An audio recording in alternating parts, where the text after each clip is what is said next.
ये है वो जगह जहां से मैं हर रोज आपसे मिलूंगा। आपने बिल्कुल सही पहचाना, मैं हूं आज तक के स्टूडियो में। चीन से निपटने के लिए भारतीय सेना ने कर ली है पूरी तैयारी। भाषा के बाद अब मार्शल आर्ट्स पर होगा स्पेशल फोकस। चीनी सैनिकों को उनके ही तरीके से निपटाएंगे भारतीय सैनिक, यानी चीन को मिलेगा अब उसी की भाषा में जवाब।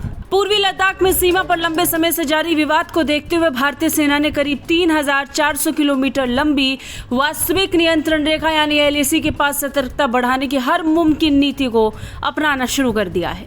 हल्के टैंक्स की मांग हो, रडार सिस्टम को लगाना, चीनी भाषा में सैनिकों को ट्रेन करना हो या फिर मार्शल आर्ट्स में महारथी बनाना, हर गुण को प्रत्येक सैनिक में भरने की तैयारी जोरों पर है। अब इसी कड़ी में ईस्टर्न लद्दाख में लाइन ऑफ एक्चुअल कंट्रोल यानी LAC पर चीन के साथ तनाव होने के बाद भारतीय सेना अनआर्म्ड कॉम्बैट यानी बिना हथियारों की लड़ाई के लिए भी अपने सैनिकों को ट्रेनिंग दे रही है। वैसे तो सेना की पूर्वी कमान में पहले ही इस तरह की ट्रेनिंग दी जा रही थी, लेकिन अब सेना की उत्तरी कमान ने भी LAC पर तैनात सैनिकों को अनआर्म्ड कॉम्बैट की ट्रेनिंग देना शुरू कर दिया है। ये पहली बार है जब ट्रेनिंग को इस तरीके से ऑर्गेनाइज्ड करके शुरू किया गया है। सेना की उत्तरी कमान के पास ही जम्मू कश्मीर से लेकर लद्दाख तक LOC और LAC का जिम्मा है।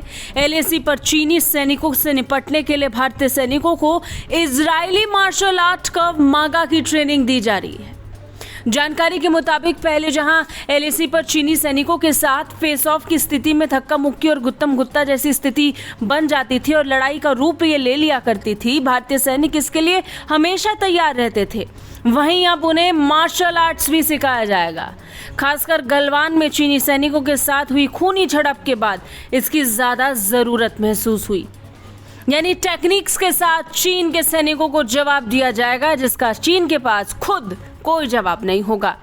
अब ऑर्गेनाइज तरीके से यूनिट स्तर पर सैनिकों को इजरायली मार्शल आर्ट कर्व मागा सिखाया जाने वाला है। सैनिकों को कर्व मागा दूसरी मार्शल आर्ट के साथ मिलाकर सिखाया जा रहा है ताकि ये ज्यादा प्रभावी बने। इससे सैनिकों में कॉन्फिडेंस आएगा और वो फेस ऑफ की स्थिति से निपटने के लिए बेहतर तरीके से तैयार होंगे।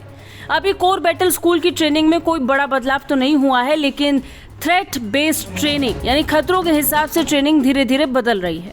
भारत और चीन के बीच तय प्रोटोकॉल और समझौते ये कहते हैं कि LAC पर पेट्रोलिंग के दौरान दोनों तरफ से सैनिकों को ये कोशिश करनी चाहिए कि तनाव दोनों देशों के बीच ना बढ़े, ऐसी स्थिति किसी रूप में ना बने जिसमें फायरिंग करनी पड़ जाए। इसलिए LAC पर जब भी भारतीय सेना और चीनी सैनिकों का आमना सामना होता है और तनाव बढ़ जाता है तो धक्का मुक्की ही होती है। ऐसे में चीनी सैनिकों के खिलाफ भारतीय सैनिकों को और मजबूत करने के लिए एडवांस बनाने की मंशा से ये ट्रेनिंग दी जा रही है। ब्यूरो रिपोर्ट, भारत तक।